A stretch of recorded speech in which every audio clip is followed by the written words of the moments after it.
अस्सलाम वालेकुम, बिस्मिल्लाहिर्रहमानिर्रहीम। लेक्चर 13 है और टॉपिक जो हम आज पढ़ेंगे वो है प्रोडक्ट लिस्टिंग एरर्स। आप जैसे कि जानते हैं मैंने काफ़ी लेक्चर्स दिए हैं प्रोडक्ट लिस्टिंग के ऊपर, तो उसमें मैंने बताया है कि कैसे प्रोडक्ट लिस्ट राइट की जाती है, कैसे उसको लिस्ट करना है, कैसे उसको लिखना है। लेकिन कुछ एरर्स सम टाइम क्या होते हैं, प्रोडक्ट लिस्ट एरर्स आते हैं और वो एरर्स कैसे सॉल्व करने हैं आज हम ये सीखेंगे।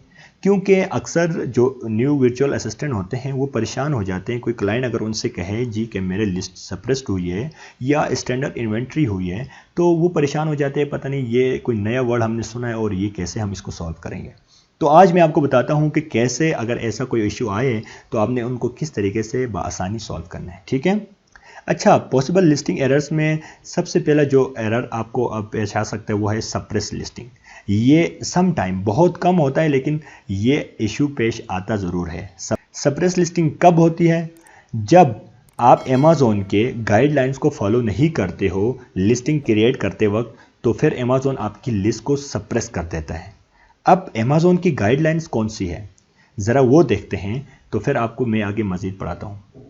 जैसे कि आप जानते हैं मैंने जब लिस्टिंग पढ़ाया था तो मैंने बताया था अमेज़ॉन की कुछ गाइडलाइंस होती है। इमेज जैसे है, इमेज के उन्होंने कहा है कि बैकग्राउंड होना चाहिए वाइट, उसके बाद उन्होंने कहा है कि आपका जो मेन पिक्चर हो उसने 80% उसने जगह गहरी होनी चाहिए। ठीक हो गया, तो ये बाकी लिखा भी आप देख सकते हैं। ये उसके बाद जो नेक्स्ट एरर आ सकता है वो है जनाब डिस्क्रिप्शन अगर आपने अपनी लिस्टिंग में मिस की है तो फिर आपकी जो लिस्ट है वो सप्रेस्ड हो जाएगी। ठीक है, या फिर आपने 2000 कैरेक्टर से ज़्यादा लिखा है फिर भी आपकी लिस्ट सप्रेस हो सकती है, तो ये एरर भी आ सकता है। ठीक है, उसके बाद बुलेट पॉइंट्स में अगर आपने कोई एरर किया है तो तब क्या होगा, फिर आपकी लिस्ट सप्रेस कर देगा अमेज़ॉन। ठीक है, इसके 500 कैरेक्टर्स में हमने लिखना है, ये मैं आपको बता भी चुका हूँ, सिर्फ आपको रिमाइंड करा रहा हूँ। अगर आपने टर्टल में कोई इशू किया है 200 कैरेक्टर से ज़्यादा लिखा है तो तब भी आपको इशू हो सकता है। कुछ इस तरीके की मज़ीद उसकी गाइडलाइंस है, अगर उनको आप फॉलो नहीं करोगे फिर अमेज़ॉन क्या करेगा, आपकी लिस्ट को सप्रेस कर देता है। ठीक है, तो सप्रेस कब हो जाती है? जब आप अमेज़ॉन की जो गाइडलाइन से लिस्टिंग क्रिएट की वो फॉलो ना करो। ठीक है, अब सवाल ये बनता है कि हम इसको सॉल्व कैसे करेंगे, तो चलते हैं और इसको सॉल्व करने की कोशिश करते हैं। तो सबसे पहले आपने क्या करना है, आपने अमेज़ॉन सेलर सेंट्रल में आना है। वहाँ आने के बाद आप जैसे कि देख सकते हैं यहाँ ऊपर लिखा है इन्वेंट्री, आपने इन्वेंट्री पे क्लिक करना है। जैसे आप उसको क्लिक करोगे तो आपके सामने इस तरीके से ऑप्शंस आएंगे। ठीक है, तो आपने उसके बाद मैनेज इन्वेंट्री पे जाना है। जैसे आप उस पर क्लिक करोगे तो आपके सामने इस तरीके से डैशबोर्ड ओपन हो जाएगा। ठीक है, तो अगर आपकी लिस्ट सप्रेस्ड हुई है तो यहाँ पर ऊपर जो बार है यहाँ पर नजर आएगा। जैसे आप यहाँ देख सकते हैं सप्रेस का ऑप्शन आया है, इसका मतलब ये है कि मेरी लिस्ट सप्रेस्ड हुई है। ठीक है, अगर आपकी लिस्ट सप्रेस नहीं हुई है तो यहाँ ऑप्शन नहीं आएगा। ठीक है, तो इसका मतलब यहाँ मुझे ऑप्शन मिला है, इसका मतलब मेरी लिस्ट सप्रेस्ड है। मैं सप्रेस पे क्लिक करूँगा, जैसे मैंने उस पर क्लिक किया तो आगे मेरे सामने अमेज़ॉन ने मुझे बताया कि जनाब आपने ये जो प्रोडक्ट लिस्ट किया है इसके आपने मुझे साथ रीज़न भी बताया कि इमेज आपने नहीं डाली है, और आप अगर जैसे इसके इमेज डालोगे तो आपका इशू सॉल्व हो जाएगा। ठीक है, मतलब कहने का क्या है, आप जैसे सप्रेस पे क्लिक करोगे तो अमेज़ॉन आपका रीज़न बताएगा कि आपकी डिस्क्रिप्शन में मसला है वो बताएगा, इमेज में मसला है वो बताएगा, अगर कोई गाइडलाइन फॉलो नहीं किया वो भी बताएगा। ठीक है, तो मुझे कह रहा है कि मेरा मसला क्या है, इमेज का। कहता है आपने इमेज उस पर अपलोड नहीं किया है, तो मैंने सिंपली क्या करना है, यहाँ पर अपलोड इमेज में मैं जैसे क्लिक करूँगा तो मुझे आगे ऑप्शन देगा गैलरी का कि आप अपना पिक्चर अपलोड करो। ठीक है, मेरी जो प्रोडक्ट की इमेज है मैं उसको अपलोड करूंगा, आपने वही करना है। ठीक है, ये मैंने वैसे अपनी पिक्चर को दिखाया है ताकि आप लोगों को समझाने के लिए। ठीक है, तो आपने क्या करना है, सिंपली उसको वहाँ से सिलेक्ट करने के बाद जैसे आप उसको अपलोड करने के बाद यहाँ क्या करना है, सेव करोगे। जैसे आप सेव करोगे तो आपकी लिस्ट कुछ टाइम बाद जाके एक्टिव हो जाएगी। ठीक है, तो नंबर 1 हमने क्या देखा, सप्रेस लिस्टिंग, उसको कैसे आपने एक्टिव करना है। आप सप्रेस पे जाके क्लिक करोगे, जैसे आप उस पर क्लिक करोगे तो आपके सामने ऑप्शंस आएंगे, आपकी लिस्ट दिखाई जाएगी, क्या इशू है वो बताया जाएगा। मेरा जैसे कि इमेज का इशू है तो जैसे मैं इमेज अपलोड करूंगा तो ये मुझे क्या कर देगा, मेरा इशू रिजॉल्व कर देगा। ठीक हो गया। उसके बाद जो सेकंड है वो है स्टैंडर्ड इन्वेंट्री। स्टैंडर्ड इन्वेंट्री क्या है ये ज़रा देखते हैं। What is basically means of standard inventory is that the Amazon system doesn't know what to do with your inventory. For example, your inventory is placed in Amazon warehouse for FBA and you delete the listing or convert it to FBM from FBM. Amazon will standard your inventory until unless you fix that issue. मतलब क्या है, मतलब कहना ये चाहता है, Amazon कह रहा है कि फॉर एग्जांपल आपने क्या किया था, आपने अपनी इन्वेंट्री अमेज़ॉन वेयर हाउस में पहुंचाई थी और आप पहले क्या कर रहे थे, FBA कर रहे थे, फुलफिलमेंट बाय अमेज़ॉन। लेकिन बाद में आपने क्या किया, आपकी इन्वेंट्री वहाँ पड़ी थी और आपने उसको कन्वर्ट कर दिया FBM में, ठीक है। जैसे आप FBM में कन्वर्ट करोगे तो अमेज़ॉन कहेगा जी इसकी इन्वेंट्री तो मेरे पास पड़ी है, फिर उसको वो क्या करेगा, स्टैंडर्ड इन्वेंट्री में डाल देगा, नंबर 1। दूसरा केस क्या हो सकता है, आपकी इन्वेंट्री तो अमेज़ॉन वेयर हाउस से पड़ी है लेकिन आपने क्या किया, लिस्टिंग उसकी उड़ा दी है या लिस्ट डिलीट कर दी है, तो तब भी आपकी जो इन्वेंट्री है उसको स्टैंडर्ड इन्वेंट्री में डाल देगा अमेज़ॉन। अब हम देखते हैं कि इस केस को हम सॉल्व कैसे करेंगे। So let's move on. उसी तरीके से आपने क्या करना है, आप अमेज़ॉन सेलर सेंट्रल में आओगे, आने के बाद आप इन्वेंट्री पे क्लिक करोगे, करने के बाद मैनेज इन्वेंट्री पे जाओगे, ठीक है। जैसे मैनेज इन्वेंट्री पे आप क्लिक करोगे तो आपके सामने इस तरीके का इंटरफेस सामने आएगा, ठीक है। तो यहाँ पर ऊपर बार पे अगर आपकी इन्वेंट्री स्टैंडर्ड हुई है तो यहाँ ऑप्शन ज़रूर आएगा। यहाँ मेरे पास नहीं आ रहा तो इसका मतलब क्या है कि मेरी इन्वेंट्री स्टैंडर्ड नहीं हुई है, ठीक है। अगर हुई हो तो यहाँ ज़रूर आता है, जैसे यहाँ सप्रेस्ड की हमें बार में ऊपर नज़र आ रहा है, ठीक है।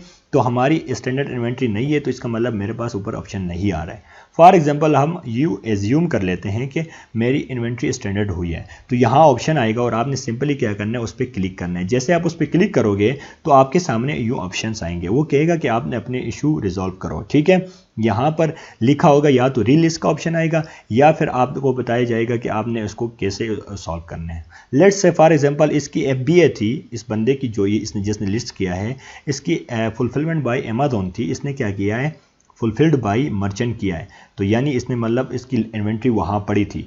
तो आप क्या करोगे, इसको दोबारा FBA में कन्वर्ट करोगे। FBA में कन्वर्ट कैसे करना है, यहाँ जैसे कि देखो एडिट के सामने बार बनी हुई, इस पर जैसे क्लिक करोगे तो आपके सामने यूँ ऑप्शंस आएंगे। यहाँ जैसे कि आप देख सकते हैं convert to fulfilled by Amazon, आपने यहाँ क्लिक करना है। जैसे करोगे कुछ टाइम बाद आपके ये इशू को सॉल्व किया जाएगा, ठीक हो गया।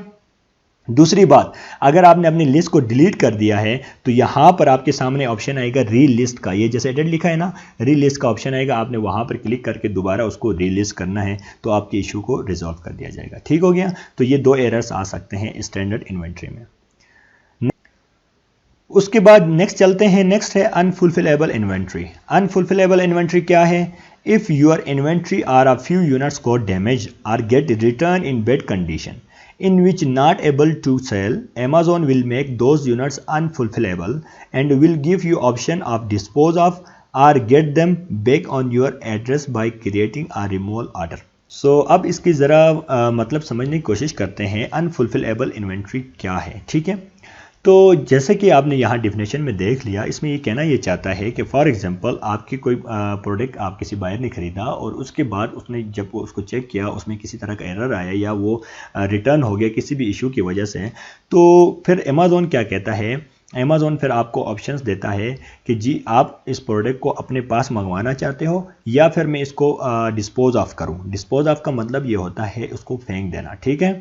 तो एक तो ये केस होता है। दूसरा केस ये होता है कि आपकी कुछ इन्वेंट्री ऐसी होती है जो ब्रेक हो जाती है, ये टूट फूट जाती है, तो अमेज़ॉन फिर उस वक्त भी आपको ऑप्शन दे देता है कि जनाब आपने इसको डिस्पोज ऑफ कराना है या फिर इसको रिमूवल ऑर्डर क्रिएट करके अपने पास मंगवाना है, ठीक है। तो ये 2 एरर्स जब भी आएंगे आपने इनको कैसे सॉल्व करना है ये भी मैं आपको बताता हूँ। सबसे पहले आप क्या करोगे, उसी तरीके से अपने अमेज़ॉन सेलर सेंट्रल पे जाओगे, वहाँ जाने के बाद इन्वेंट्री पे क्लिक करोगे, करने के बाद मैनेज इन्वेंट्री पे जाओगे, उसके बाद आपके सामने इस तरीके का डैशबोर्ड ओपन हो जाएगा, ठीक है।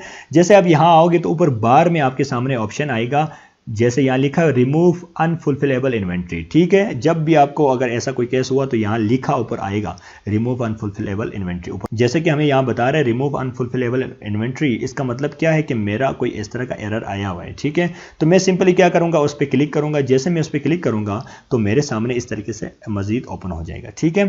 तो सबसे पहले मुझे बता रहा है कि जनाब आपके जो प्रोडक्ट है ब्रेकेबल या जो अनफुलफिलेबल इन्वेंट्री है जो सेल होने के काबिल नहीं है, वो मुझे बता रहे हैं मेरी 1 यूनिट है, ठीक है, जिसकी प्राइस मुझे बता रहे ये है और मजीद उसकी डिटेल्स भी यहाँ आप देख सकते हैं, ये भी मुझे बता रहे हैं ये चीज़ है और इसका ये ब्रांड का है, ये सारा कुछ मुझे बता रहा है, ठीक है।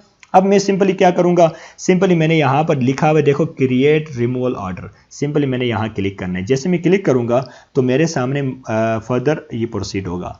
मुझसे पूछ रहा है कि जनाब आपने ये जो आपकी जो अनफुलफिलेबल इन्वेंट्री है इसको अपने पास मंगवाना है या डिस्पोज ऑफ कराना है। फॉर एग्जांपल मैं इसको कहता हूँ शिप टू एड्रेस, यानी अपने पास मंगवाना चाहता हूँ।